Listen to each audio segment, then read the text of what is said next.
You're going to love this upcoming episode of the Mistake-Free Real Estate Podcast. I am interviewing Bob Lachance. Bob actually works with us to help bring virtual assistants to our business. So we're going to go in depth about how a virtual assistant can work in your business and in mine. Bob actually has 1,000 VAs in the Philippines that work for his organization. I really think you'll enjoy this episode, so check it out.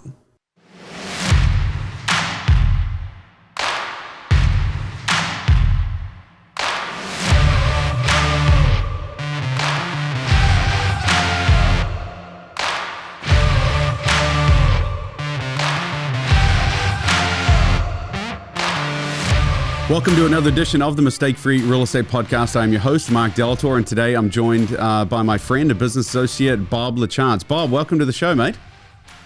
Mark, thanks for having me. Appreciate it. Yeah, as I say, a business associate, you and I have worked together for quite some time now, and I'm excited to kind of let our audience today hear about how your business is benefiting our business. So give a little 30-second blur before I delve into your background. What do you do for a living? What do I do? My kids ask that question all the time. Dad, what do you do? I have a virtual assistant company out of the Philippines. I've had that since 2014. I also have a real estate investment company here in Connecticut that I use my virtual assistants to drive in leads and do a bunch of other tasks for our floor. I know you and I talked a little bit about that before we jumped on camera, but we're set to do, or we did over about 166 transactions last year. We're set to do over 220 this year. So I not only own a virtual assistant company, but I also use my service for my own business. That's awesome. Yeah, so very well versed in the real estate game, but let's not gloss over that you have a real estate VA company. How many virtual assistants do you have currently working for your firm? So we currently have 1,000 virtual assistants between our real estate side and our med side. We also have a medical division side. 1,000. Yeah. And they're all in the Philippines? All in the Philippines. So we'll get to this big question. One of the questions everyone's going to be asking is, oh my gosh, how do you manage 1,000 VAs in a whole nother country? So we will definitely get to that. So stay tuned. But Bob, your background is similar to mine in that you were a very good athlete growing up, but completely different sports.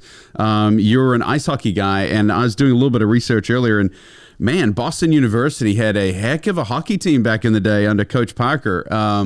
You played all 4 years on the team. Tell me a little bit about that experience. It was incredible. It was, it's pretty interesting because, you go through ups and downs just like anything else. I look at sports as a lot of very similar to the business world, right? One shift or one game, you could be the best. The next game you get beat down and you're having a bad game. So It's pretty interesting how that works. But going through my first year to my second year to my third year, fourth year, we had some really, really good players. A lot of guys play in the NHL. A lot of guys end up being coaches. My college roommate now is the head coach at Boston University. So it's really cool just to see the progression of, individuals going from players to what they do after they're done those 4 years. We have some doctors, we have lawyers, we have, the whole 9 yards, individuals that stayed in hockey and stayed out of hockey. So that experience for me was second to none. Yeah, I found that one of the greatest attributes for people that win in life is that they just don't quit. And you mentioned earlier the adversity of like having good days and bad days on the ice, but also in the boardroom, right? I mean, there's just some days when you're just getting beat up. And obviously a lot of investors right now are kind of feeling that with, 7% interest rates and tougher to sell properties and harder to buy and inflation of all material supplies going up. It's hard to play the flipping game right now. But yeah, I feel like there's parallels there. I'm sure there were times where you wanted to quit.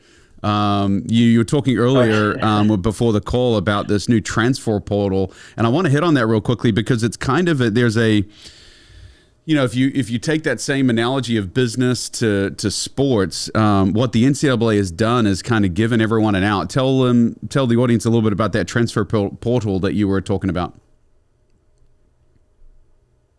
Yeah, so in ice hockey, it started first in football, right, to where you don't have to sit out a year. Before in NCAA sports, you'd have to sit out at least a year, but I think it was a year before you transferred to schools.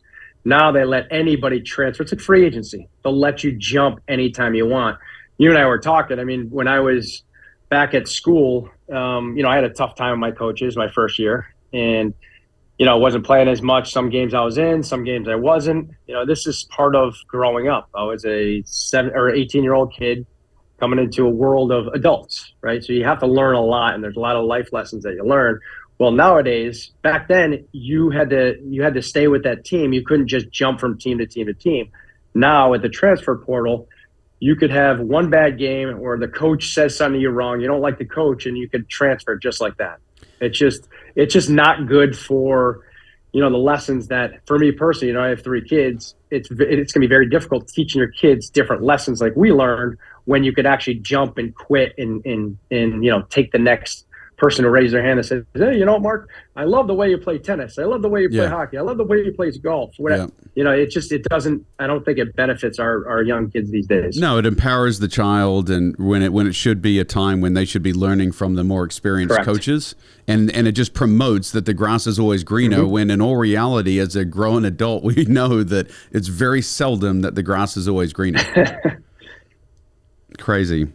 Correct. Let's move on. Yep. Let's talk more about your business background. You obviously played 8 years as a professional hockey player. So, dude, mad props there. Was that just in the U.S. or did you travel internationally as well? Yes, I played 4 years in Europe. My first year was actually in Italy. That was a very fun experience. And then I played in Switzerland, Germany, and my last year again was in Switzerland. So 3 different countries. So what did that experience do for you? It was an experience. Yeah, were you hanging with other Americans at the time? Was it an American-dominated sport over there, or were you, do you have a lot of international friends that you still hold to this day? Yeah, it's pretty interesting. So a lot of those teams, you could only have 3 imports. So all over the world. It could be. So if I'm playing in Italy, there's only 3 individuals. You could have 3 people from America, 3 people from Canada. But at that time, it was myself and 2 other, someone from Netherlands, and then someone from Canada. So they're all over the country, but mostly Italians at that time. And then when I was in Germany, it was people from all over the world. So it was a really, really cool experience. Are you bilingual? No, I should be. So this is the worst part about it, because my parents spoke, they came from Canada, and my parents never taught us. So I have 2 brothers. My oldest brother, he used to live in Montreal, so he speaks fluent French. And then my middle brother played for the Canadians, but never learned French. And then myself, we just, nothing. So growing up, you were just a massive hockey family? That's all. That's it. No church. Our church was the hockey rink. Wow. Did your father play, or was he just mad keen and got all as 3 sons into the rink? He actually started playing when he was a little older, in his teens, and then he had just his passion for the sport was incredible. And that's how, he gave us everything that we learned when we were younger. So huge influence on us. Do you still have your parents? My mom passed away last year. My dad's still around. I'm sorry to hear that. But yeah, great that you still have that time with your dad. Where does he live now? He lives probably about 20 minutes away from me. Oh, perfect. Connecticut. Awesome. Well, I'm sure he's getting lots of grandchildren time now too, right? Are your kids, are they going to be hockey players as well? So all 3 of them play hockey. I got my 18-year-old. He's in prep school. He's repeating his senior year. My daughter's in prep school as well, so she's a sophomore, and my youngest son is 13, and I coach him.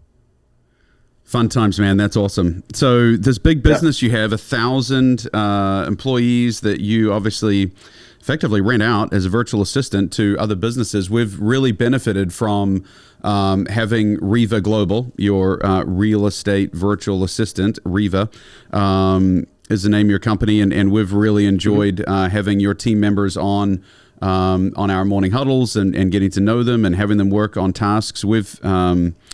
I first got started with virtual assistants when I read a book, I think back in like 2012, 2013, there was a book called The 4-Hour Workweek by Timothy Ferriss.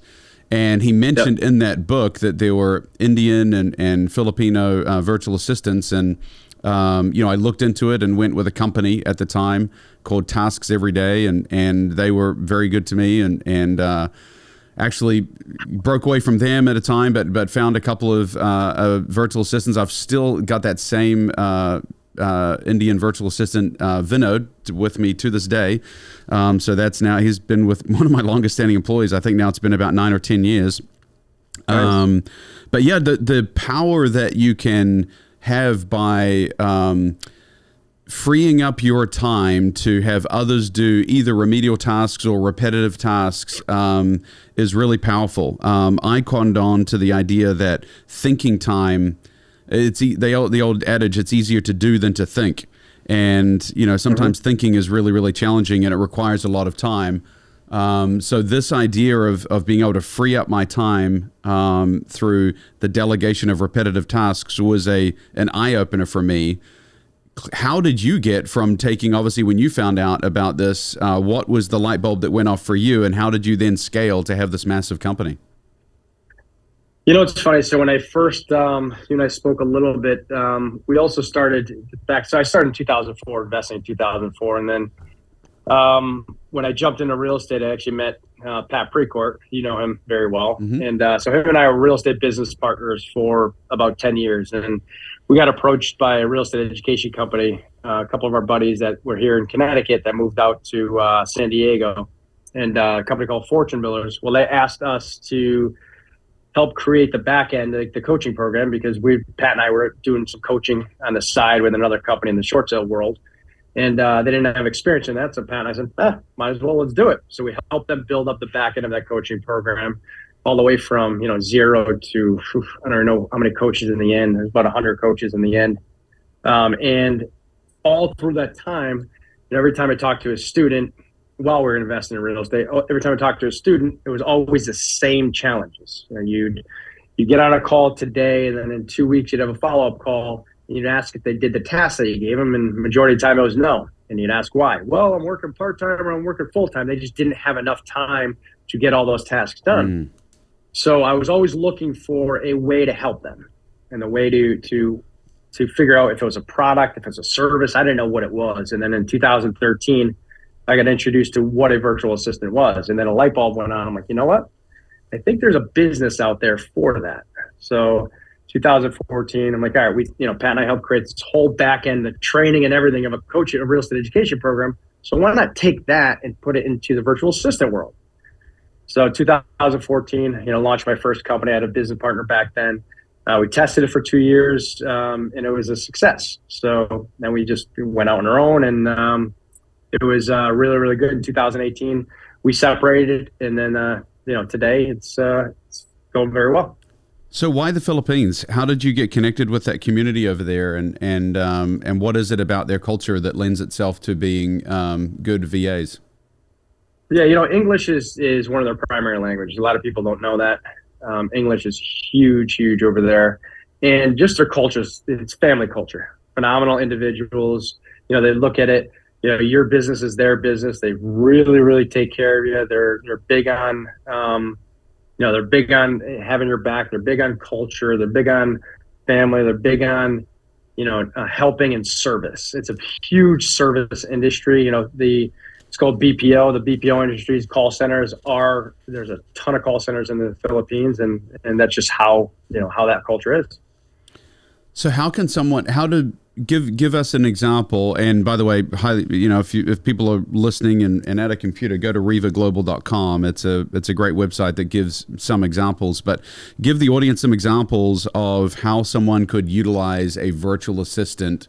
Yeah. Because sometimes what would they do? I don't know how to offload some of my work. It's kind of intimidating. Yep. Like now because it is an employee. Let's be real. You have to train them and hold them accountable and that. But what kind of things are you seeing let's start with real estate investors first, and then we'll pivot to the medical. But what are your real estate investors having them do? Well, I'll give you a perfect example. I'll use my office as an example. So we have cold callers, individuals that we have virtual assistants that get on the phone and call on a daily basis, hourly basis, just to see if they're gauging seller motivation. I mean, we know this. If there's a lack of inventory in the industry, what do we need to do? We need to market. We need to go after those sellers. We need to find potential sellers that are looking to sell. So we do a lot of cold calling. We do a lot of text messaging.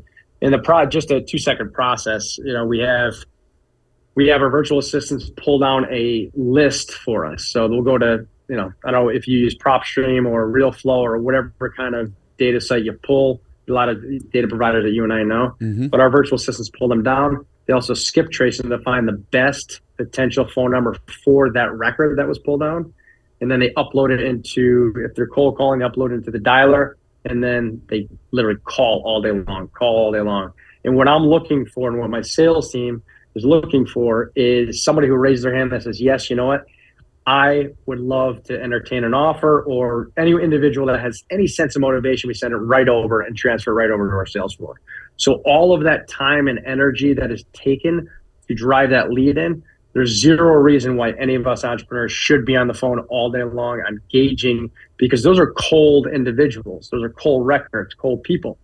We want to make sure that they're warm and hot before they get transferred over. Same thing in the text message side, same kind of process. I'm assuming transaction coordination, utilities, there's many applications outside of just getting on the phone, right? Especially in your world, on the property management world, on the turnkey world, there's all of that maintenance, taking calls from tenants. I mean, you know that. How many times you want to take a call from the same tenant that say they pulled off their kitchen cabinet? I don't know why it happens, but on rentals, you have kids that are hanging on cabinets. It doesn't happen in my house, but that's real in the rental world. Backed up toilets, all that kind of stuff, maintenance calls. You have leases, lease renewals, tenant screening. There's a laundry list of stuff on that side of it.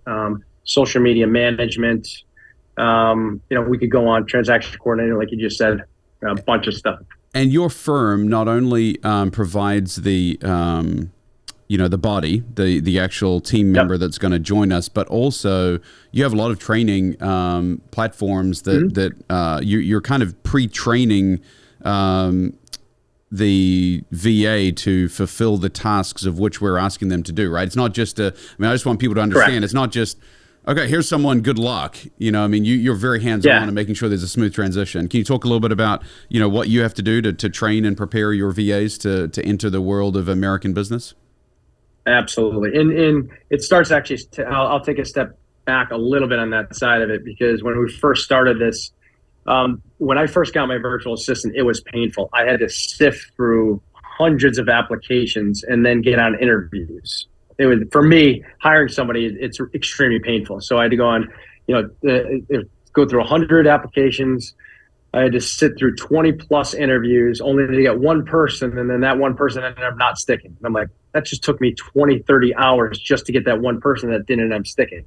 So that was the other light bulb. I'm like, all right, how do you create that process and that pain? How do you get that pain button off of people's shoulders? So I started a sourcing and recruiting team. So one of my departments is sourcing and recruiting department. So we sift through thousands of applications per month. And then as soon as they get through the process, then it goes to our training team. And our training team, we have about a month of training, different type of stuff, transaction coordinating, building buyers lists, how to talk on the phone, American culture, et cetera, et cetera. So they go through about a month of training with text messaging, cold calling, all that kind of good stuff. And then as soon as they graduate, because not everyone graduates. It's really a kind of a sifting out process, because if you're not good, you're not going to pass our test. So it's really, really important for everyone to know that, for me to know that too, as well, is because, we want to make sure that if we have a bad virtual assistant, it doesn't look good on us as a company, right? I know you and I spoke about that before. Very important for us to do that weed out process. So when you look for a virtual assistant, you're going to get the best of the best. Yep. So as soon as they come out of training, now our placements team gets involved. So as soon as we have a new sale, our placements teams, like Match.com, we'll do predictive indexing. We'll also do disc profiling to match up whatever skill set that is needed with that virtual assistant. Our placement team takes over from there, and then it goes on to our operations team. So you get a manager on top of your virtual assistant as well. No, it's worked really well, and I've found that the better that we get at knowing ourselves, the better the experience is with a VA. Meaning, when we know that the right person to fill a spot for utilities is someone with high attention to detail, kind of the analyst type approach. It doesn't need to be extroverted, quite happy to be an introvert. You start diving down and getting the defined profile, either from Culture Index or Predictive Index or, as you said, the DISC profile analysis. Then we can say, okay, now that we know who we're looking for, we match that up with your employees that have already been screened for their role, and you start having interviews, and you get very quickly to a point of saying, man, this is actually a really good fit. And it seems to be pretty streamlined. Yeah, I mean, you nailed it. I couldn't have said it any better. I mean, that's exactly right. Especially us as business owners, we do get better as well. I mean, we have to get better as well as business owners. On the real estate side, I look at that. I'm a lot better today than I was in 2004 when I started. Yeah. And we start to understand, how these things work in reference to that. So do you rent space for these? Do you have a big office structure, or are they working from home? What is the typical structure for your Filipino VAs? We do have an office there, but it's not big. It is all work from home. So our structure is work from home structure. We found that from day one to be the best thing, because if anyone's listening to this podcast that's been in the Philippines, it is a absolute traffic is a mess. You're going to go less than a mile. It's going to take you 2 to 3 hours.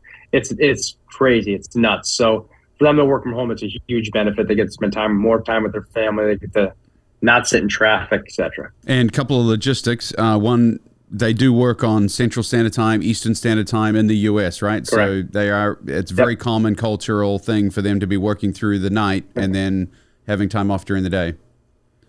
Correct. And the call center, so people have to realize, or a lot of people don't realize that the call center world is in the Philippines. Like a huge part of the call center world is in the Philippines. They work at night, so that's really standard for them. It's very commonplace. Yeah, one of the big revelations to me was realizing that T-Mobile and BMW and Coca-Cola, like all these major corporations are doing it and saving money by outsourcing to the Philippines. Why can I not do the same thing? When I'm calling, to talk to a BMW sales support, it's probably not someone in America.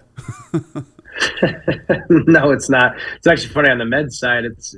We have our virtual assistants calling, an insurance company that is in the Philippines. So they're calling within the Philippines. It's kind of comical. Yeah. So how did you pivot? So first of all, COVID, having them all work from home must have been a massive blessing at that time. You're like, oh my, can you imagine having to shut down an office in another country and COVID's just running rampant? That would have been a nightmare. I'm assuming, because I know you were fairly seamlessly working through the COVID thing, right? I mean, if people were able to work, you didn't have massive, people, clearly people could be sick, but as far as not being able to work and get to work, that probably was less of a concern. So your business model survived the pandemic? It did. I mean, just like everybody else, we were nervous. You look at all your overhead, we're part of the same mastermind looking at our overhead. I know when Frank went on, he's like, all right, everyone look at all their overhead. And, that's exactly what I did too in the VA world. And we cut down. It was a really, really good opportunity to kind of cleanse your company, right? I mean, we know this. There's some individuals that at certain times it's very hard to get rid of them, but it was for us, it was a really good way to cleanse and almost like reset and reset the culture that you want. It was pretty, so for us, it was an interesting time. It was scary, but also it was a benefit. Yeah, no, I think a lot of people felt that pinch, and as you say, it's always good to kind of reassess, I think we all got bloated in real estate, through this massive run up of the last 10 years. So I hear you as far as, always trying to look at the bottom line. Where to go from here, man? Cost. I wanted to talk about the cost, because one thing that is a huge benefit that you can go into as much detail or as little as you want, but I mean, clearly, cost is VAs, team members, are extremely affordable. I mean, it's like a 3-to-1 ratio. 3 VAs to 1 employee, at least on the wages that we pay. Is that? Can you give people an idea of of what the cost is, and do you do part-time, full-time? What does that look like if someone's interested? So we do part-time, full-time. We keep it very standard, $10.60 an hour. With rising, you look at rising minimum wage in every state, it's going up. In Connecticut, it's up to, I think we're up to $14 already. I could be off by a little bit, but it seems to be going up. And I know California is probably the highest at 15. So you're looking at, and these are non-college educated individuals. So if minimum wage is up that high, it's not a 4-year degree. All of our virtual assistants that come out of training have a 4-year college degree. So you start looking at all of that in general with higher costs here in United States. It's getting easier and more commonplace for individuals like us to outsource, which it doesn't matter if it's in the Philippines or if it's in, like you said, India or wherever. Yeah, and one of the things that someone questioned me one time saying, "Oh my gosh, I can't believe you only pay the guy $10 an hour." And I said, actually, that's like paying someone in America like 90 or 100 grand. I mean, they're making a great living. As far as the cost of living in their country, they don't pay $2,000 a month to rent, an apartment. So can you speak a little bit about the culture and the level, that you feel comfortable paying, the wages for that are commensurate with the services that are being provided? Yeah, we're very competitive. That's the way I look at it. It's you'd have any company out there would have a difficult time recruiting individuals if you don't pay enough, right? Same thing here in the United States. So if you're looking for a director of operations and you're going to pay for $50,000 here in the United States, you're not going to get a good director of operations, right? You're probably going to have to pay him 100 plus, 150 plus. Same thing over there. So for our virtual assistants, if you're not competitive, there's a lot of competition out there, right? Whether it's, individuals wanting to recruit to pull a virtual assistant into a call center, it's really the same concept. So you have to make sure that you are competitive. We also pay for healthcare for our virtual assistants, which is a very, very good benefit for them, which allows them to, stay with our company. We just had I don't know if you saw the video. I should share the video with you. We had over 600 VAs at our last video. Did I share that with you? No, I haven't seen that one, mate. I'll send it over to you. I'll tag in it. Oh, please do. I just got back last week. Yeah, I'll put that in the show notes. Yeah, that's amazing. No, I know you do some really cool company events when you head down there. I've seen some of those in the past. I'd love to see this one. Yeah, it's really, really cool. Really, and my director of the Philippines is the best. She puts on a hell of a show. Like she looked at all that stuff. The event that she put on was second to none. So when you see, you'll enjoy it. That's great. We'll definitely put that in the show notes for the audience.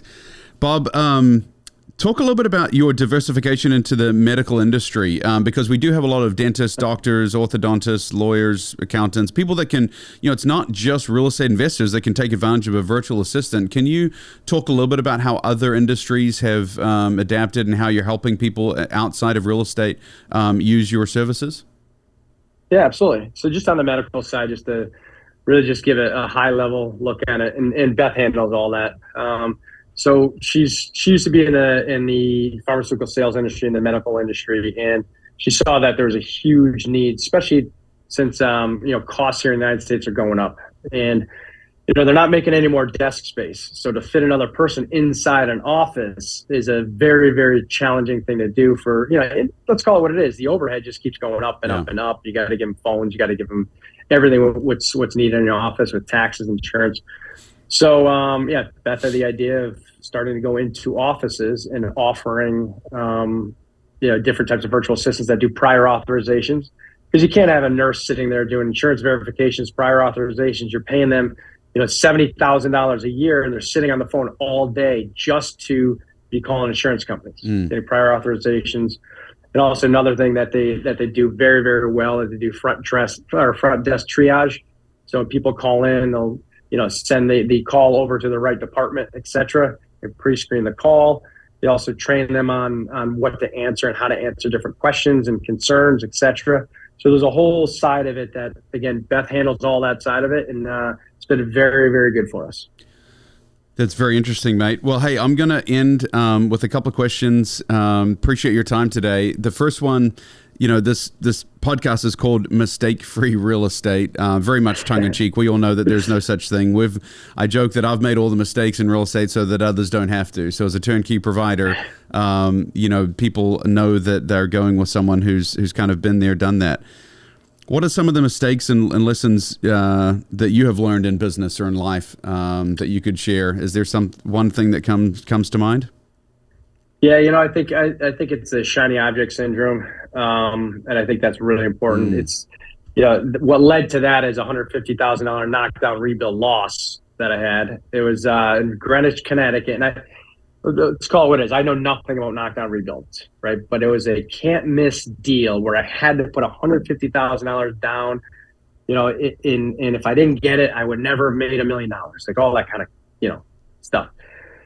Take it from me. There's nothing ever that's that hot of a deal. It's kind of like that FXM company out there, right? Yes. And all this coins and all that kind of good stuff, right? You just don't know. My point is, take a step back, do due diligence. There's never a can't miss deal out there where if you're going to put that much amount of money in, just take a step back, breathe, talk to mentors, talk to individuals that are specialized in that industry or that particular niche. I didn't specialize in it. I jumped in. I got caught up in the hoopla, lost $150,000. Just it wasn't pretty. It wasn't fun. Yeah, listen, that sounds like a expensive stupid tax, as exactly as yep. As we would say. Yeah, shiny object syndrome is prevalent to all of us as visionary business owners. I like what one of our keynote speakers, Jeff Hoffman, says is focus on your gold medal talent and just keep this, focus on that one thing, try and be the best at that one thing. And I think that's what you have done very, very well at REVA is you guys have really committed to that virtual assistant and serving the real estate community. Great that you've expanded into medical space. Really appreciate your time today. The one last question I have for you, mate. As you know, I'm a big golfer. I like the idea of strolling the fairway. It's very calming to me. I enjoy spending time on the golf course because you're 4 hours with 3 other guys, in a foursome, which is traditional on the golf course, is a great time to kind of get to know people. So I know you're not a huge golfer, so you call it on the rink or on the fairway, whatever. Can you name 3 people, either living or past, that you would like to spend 4 hours with and just, go play around a golf or go spend some time on the rink? 3 other people to make up your foursome. 3 other people. Let's go Michael Jordan. Okay, I think that's probably fairly self-explanatory, right? I mean, was he he was a pretty big deal growing up? Oh, big deal. Yeah, he's obviously the best in the world. I would stick with that kind of theme. I'd go Wayne Gretzky, best hockey player ever. There he is. Yep. I would say Warren Buffett, but I don't know if he'll be able to swing a golf club. He's a little older right now. But let's throw him out there because, he's obviously the next level. He's the top of everyone we always talk about. So, dude, 3 legends right there. 3 legends, both in business and in sports. Cool, man. Hey, Bob, it's been a pleasure today. Really appreciate it. I know that there's this will open the eyes and possibilities for a lot of our investor client out there as well as our business owners. So appreciate you shedding some light on the virtual assistant world today. Awesome. Appreciate having me. Thanks, appreciate it. I'll see you next week, my man. You got it. Looking forward to seeing you in Tampa. Take care. Awesome. Thanks a lot. Bye. You're listening to Mistake-Free Real Estate Radio, the authority in passive real estate investing. No late-night calls, no clogged drains, no tenant nightmares. Take the passive investor's approach to real estate investing and trust a turnkey professional. Learn more at mistakefreerealestate.com. Until next time, remember, you don't get rich from what you earn, you get rich from what you own.